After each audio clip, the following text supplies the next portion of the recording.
If you know anything about anything, you know that Joe Biden leans to the right. But it may surprise you to find out that Biden has been courting all kinds of big donors, even big Trump donors. So this story came out on CNBC. Billionaire GOP donor and Trump supporter says he rejected Joe Biden's request for fundraising help.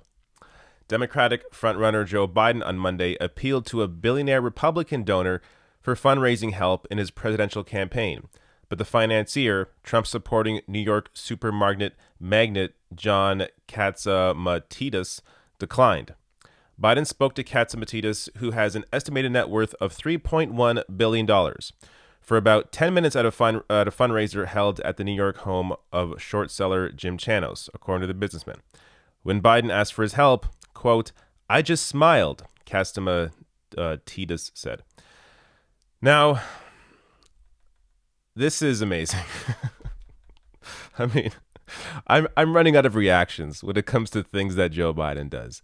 This is just like, this is not, I mean, I guess this is kind of surprising, but it's not really surprising. It's Joe Biden holds these big fundraisers. So whoever wants to come, whoever is a billionaire or, a 100 millionaire can pay the entrance fee of $2,800, which is just pocket change for these people.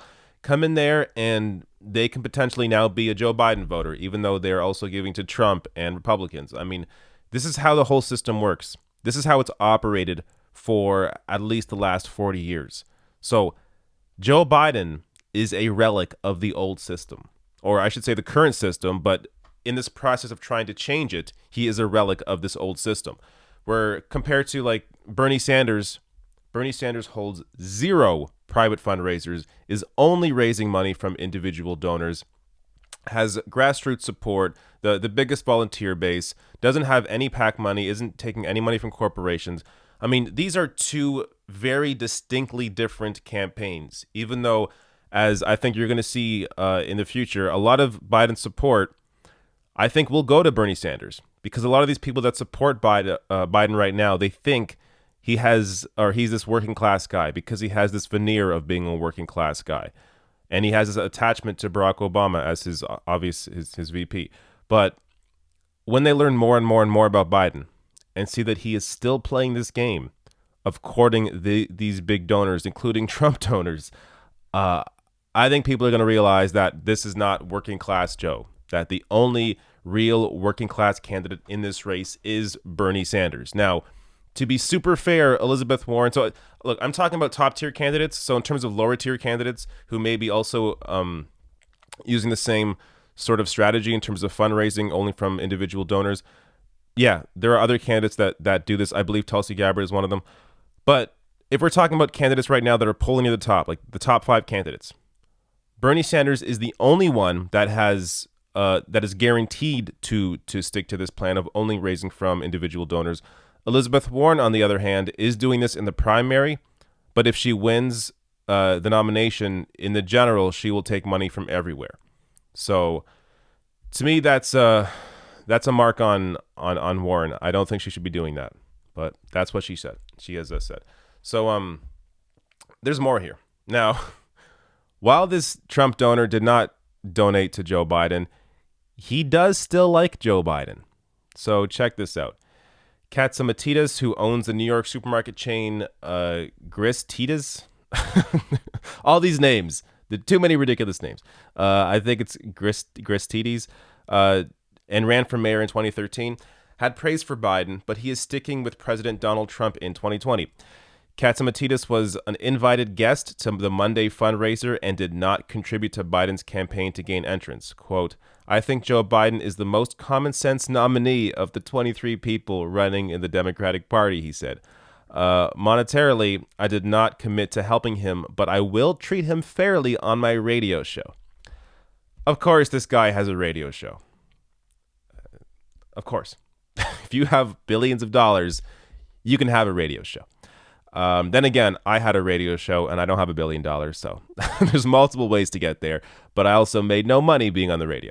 Now, this is the most amazing part of this entire quote here. He thinks Biden is the common sense choice in the Democratic Party.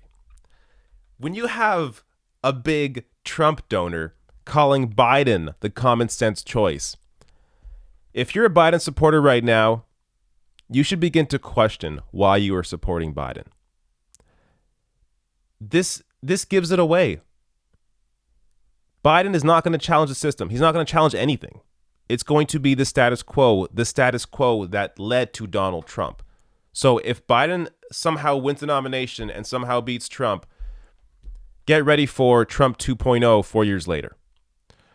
Now, there's lots more in this article. So something else that you may find amazing. So as I said, he's a Trump donor. He gave $100,000 to Trump in 2016, but he also donated more than $116,000 to Hillary Clinton in 2016 as well.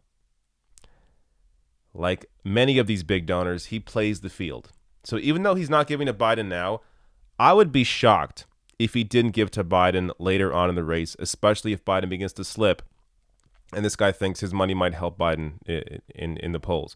So this is what these billionaires do.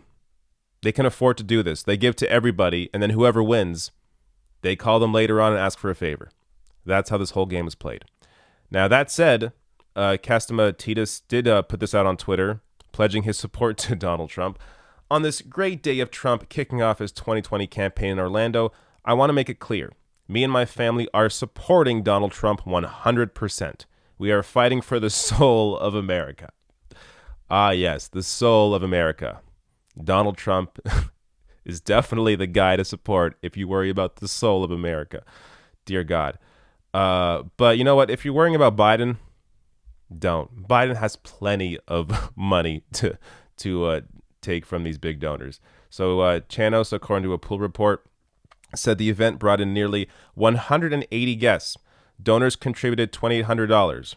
People familiar with the Chanos donor retreat and other Biden fundraisers set for Tuesday in New York said they anticipate the events to bring in a total of at least $1 million. The Tuesday fundraisers will be held at law firms Paul, Weiss, Rifkind, Wharton, and Garrison, and White and Luxembourg.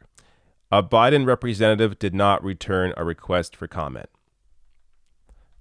That tells you everything you need to know. When a Biden representative is refusing to comment on a story about him raising lots of money, this is not how this kind of thing went years ago. So the way that these races have normally been covered, it's all about the money race. Who can get the biggest donors? Who can get the biggest corporate backers? Oh, that person has the best chance of winning. But now, because of the way Bernie ran in 2016 and because of the way he's running this time, it has changed the entire narrative, where raising money from these big donors is actually a liability because it makes you look terrible.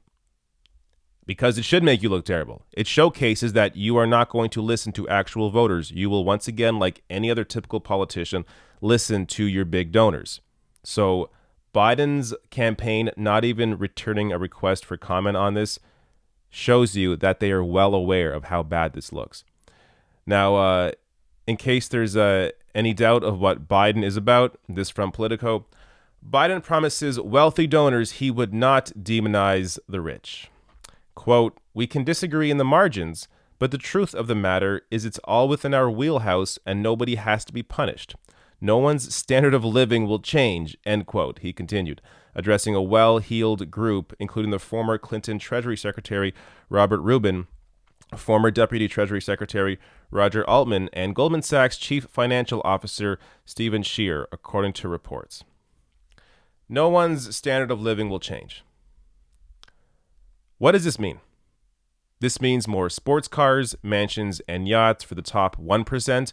Meanwhile, student loan debt, unaffordable housing, and medical bankruptcies for everyone else. This is what the Joe Biden campaign is about.